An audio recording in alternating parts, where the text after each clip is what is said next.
Madalang at bibihira nga lang lumuwas ng Maynila etong kapatid ni Daddy at ang tinutukoy ko ngang kapatid niya ay eto ngang si JR. At kasama niya nga etong kanyang asawa at pati na nga rin etong kanyang anak na panganay. At naisip nga namin ni Daddy na ipasyal nga muna sila, pero bago nga kami pumunta sa aming pupuntahan ay inihatid nga muna namin etong si Ate Mayan. Nang maihatid naman namin si Ate Mayan ay bumalik na nga kami at dito nga kami pupunta sa Ocean Park. At dahil bibihira nga lang siyang pumunta dito sa Maynila at pumupunta lang yan kapag meron ngang importanteng lakad. Si Daddy na nga ang pinakuha ko ng ticket at ako naman ang taga-video dyan. At ang una nga namin dyan pinasukan ay dito nga yan sa Philippine Biodome, at unang pagpasok mo pa nga lang ay makikita mo nga yung napakalaking buwaya na noong una nga ang akala nga namin ay display lang, dahil nakatitig nga kami sa kanya ay hindi nga siya gumagalaw.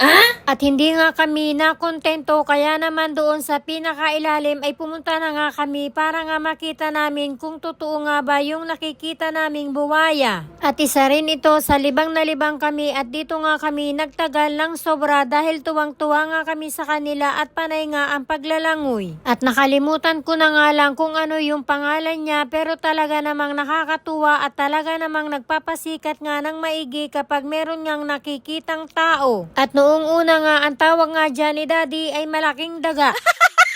At kung titignan mo naman talaga siya at tititigan ay talaga namang dagang-daga nga ang kanyang itsura. Halos isang oras din naming nilibot yung Biodome, at sunod nga naming pinasukan ay dito na nga yan sa Oceanarium. At dito mo nga makikita yung iba't ibang klase ng mga maliliit at malalaking isda. At sa mga oras na yan ay kukunti nga yung tao, kaya naman nakikita nga namin ng mabuti yung mga isda sa aquarium. At tignan nyo naman at talaga namang inapakasipat-sipat pa nga ng maigi. At kulang na nga lang yata dyan ay mauntog nga yung kanilang mga noo doon sa pinaka-aquarium.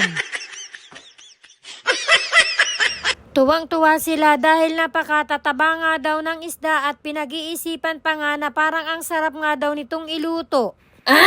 At habang kausap naman dyan ang hipag ko yung kanyang mga anak na naiwan sa Bicol ay tuwang-tuwa nga ako, dahil ang sabi nga daw doon sa ina ay huwag daw ipapakain sa isda yung kanyang daddy. At kaya naman pala nawala na itong si Daddy ay nandito na pala siya nauna at nakaupo na nga dito sa may tunnel. At dito nga sa part na ito ay nandito nga yung maraming tao. Naranasan ko nga dati dito noong nag-field trip si Ate Mayan, halos hindi nga kami makapag-picture dahil sa dami nga ng tao. Nakita ko nga na nagpipicture sila isa-isa dito, kaya naman kinuha ko nga yung camera at ang sabi ko nga ay ako na ang magpipicture sa kanila. At habang kinukuhanan ko naman ng picture etong mag-aama ay eto nga at binibidyohan pala ako ni Daddy, at hindi ko nga ito alam, kaya naman eto at patagi-tagilid pa nga ako dito. At dito nga ay itinaas ko na nga yung aking jacket at nagpa-fish pa nga kami ditong tatlo, si Daddy, ako at saka yung kanyang pamangkin. Hindi naman kami nagtagal at dito nga ay dumiretso na nga kami dito sa mga baby shark. At binivideohan pa nga nitong aking bayaw at hinihintay nga rin niya kung gagalaw nga ba daw yung shark. Natapos na naming libutin ng Oceanarium at lumabas na nga kami, at dito nga ay bumili nga ako ng hotdog dahil sa doon sa gusto sana naming kainan ay wala na nga daw silang rice. Kaya sabi ko dito sa mag-anak ay agwanta nga muna kami dito sa hotdog, pero hindi ako natutuwa sa presyo ng hotdog dito at napakamahal. Super mahal ang mga bilihin dito, lalo na yung mga pagkain, kaya naman sa mga pupunta dito ay kumain na muna kayo sa labas bago kayo pumasok. 4:30 na nga ito ng hapon, kaya naman pagkaubos nga namin ang aming kinakaing hotdog ay dito na nga kami sa pinaka last part. At dito nga mapapanood yung si Lion Show at saka yung All-Star Bird Show. At sana nga sa mga susunod na punta namin dito ay maisama na namin yung kanilang mga anak, at hindi lang yun, pati nga rin yung iba kong mga pamangkin. Dahil kung nag-enjoy nga kaming mga matatanda, mas lalo nga mag-i-enjoy dito yung mga bata. At dito ko na rin tinatapos ang aking mini vlog. Ingat at mahal ko kayo. Thank you for watching. Bye!